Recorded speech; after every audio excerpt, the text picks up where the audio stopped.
Doctor Baba Saheb ಅವರು ಕೊಟ್ಟಂತಹ ಸಂವಿಧಾನ ಯಾವುದೇ ಒಂದು ಜಾತಿ ಮತ ಅಥವಾ ಪಂಥಕ್ಕೆ ಸೀಮಿತವಾಗಿರಲಿಲ್ಲ. ಸಮಾಜದಲ್ಲಿರುವಂತಹ ಕಟ್ಟಕಡೆಯ ವ್ಯಕ್ತಿ ಕೂಡ ಸಮಬಾಳು ಸಿಗಬೇಕು. ಆತನ ಮೂಲಭೂತ ಹಕ್ಕುಗಳು ಆತನಿಗೆ ತಲುಪಬೇಕು. ಪ್ರತಿಯೊಬ್ಬರು ಸಮಾಜದ ಪ್ರಮುಖ ವಾಹಿನಿಯಲ್ಲಿ ಬರಬೇಕು ಎಂಬ ಧ್ಯೇಯ ಉದ್ದೇಶದೊಂದಿಗೆ ಯಾರನ್ನೂ ಹೊರಗಿಡದೆ ಬರೀ ಇನ್ಕ್ಲೂಸಿವ್ ಪಾಲಿಸಿ ಒಂದೇ ಒಂದು ಧ್ಯೇಯವನ್ನು ಇಟ್ಟುಕೊಂಡು ಬರೆದಂತಹ ಜಗತ್ತಿನ ಯಾವುದಾದ್ರೂ ಮಹಾನ್ ಗ್ರಂಥ ಇದ್ದರೆ, ಅತ್ಯಂತ ಪವಿತ್ರ ಗ್ರಂಥ ಎಂಬುದು ಯಾವುದಾದ್ರೂ ಇದ್ದರೆ ಅದು ಭಾರತದ ಸಂವಿಧಾನ ಅಂತ ನಾನು ನತಮಸ್ತಕನಾಗಿ ಹೇಳಕ್ಕೆ ಇಚ್ಛೆಪಡ್ತೇನೆ. ಆ ಕರ್ತೃ ಡಾಕ್ಟರ್ ಬಾಬಾ ಸಾಹೇಬ್ ಅಂಬೇಡ್ಕರ್ ಅವರ ಅರಿದಾರರಿಗೆ ನಾನು ಕೋಟಿ ಕೋಟಿ ನಮನಗಳನ್ನು ಸಲ್ಲಿಸ್ತೇನೆ. ಅಂತಹ ಮಹಾನ್ ಮೇರು ವ್ಯಕ್ತಿತ್ವದ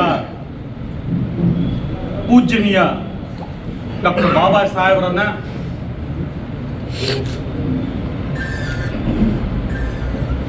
ಪ್ರತಿಯೊಬ್ಬ ಸಮಾಜದ ಕಟ್ಟಕಡೆಯ ವ್ಯಕ್ತಿಗೂ, ಪ್ರತಿಯೊಬ್ಬರ ಮನೆಗೂ, ಪ್ರತಿಯೊಬ್ಬರ ಮನಕ್ಕೂ ತಲುಪಬೇಕು. ಡಾಕ್ಟರ್ ಬಾಬಾ ಸಾಹೇಬ್ ಅಂಬೇಡ್ಕರ್ ಅವರ ಜನ್ಮದಿನೋತ್ಸವ ಬರೀ ಒಂದು ಆಚರಣೆ ಆಗದೆ, ಅದು ಪ್ರತಿಯೊಬ್ಬರ ಮನೆಯ ಹಬ್ಬವಾಗಬೇಕು. ಹಬ್ಬದ ವಾತಾವರಣ ದೇಶಾದ್ಯಂತ ಇರಬೇಕು.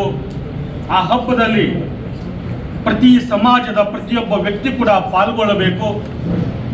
ಬಾಬಾ ಸಾಹೇಬರ ವಿಚಾರಧಾರೆಗಳನ್ನು ಮನನ ಮಾಡುವುದು, ಮೆಲುಕು ಹಾಕುವುದು ಮತ್ತು ಅವರು ಬಿಟ್ಟು ಹೋದಂತಹ ಹೆಜ್ಜೆ ಗುರುತುಗಳನ್ನು ಸ್ಮರಣೆ ಮಾಡಿಕೊಂಡು ಮುಂಬರುವ ಪೀಳಿಗೆಗೆ ಅದನ್ನು ತೆಗೆದುಕೊಂಡು ಹೋಗುವಂತಹ ಜವಾಬ್ದಾರಿ ನಿಮ್ಮೆಲ್ಲರದಾಗಿದೆ, ಈ ಸಮಾಜದಾಗಿದೆ.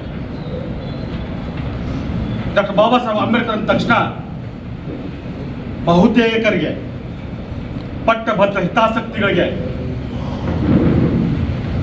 ಕೋಮು ಮನಸ್ಸುಳ್ಳಂತಹ ಮನಸ್ಸುಗಳಿಗೆ ಒಂದೇ ವಿಚಾರ ಬರ್ತದೆ, ಬಾಬಾ ಸಾಹೇಬ್ ಅಂದರೆ ಪರಿಶಿಷ್ಟ ಜಾತಿ ಪಂಗಡಕ್ಕೆ ಮಾತ್ರ ಸೀಮಿತ ಅಂತ. ಅದನ್ನು ಅಲ್ಲಗಳೆದು, ಅದನ್ನು ಹೊಡೆದು ಹಾಕಿ ಡಾಕ್ಟರ್ ಬಾಬಾ ಸಾಹೇಬರು ಸರ್ವವ್ಯಾಪಿ, ಸರ್ವಸ್ಪರ್ಶಿ. ಅವರ ವಿಚಾರಧಾರೆಗಳು ಪ್ರತಿಯೊಬ್ಬ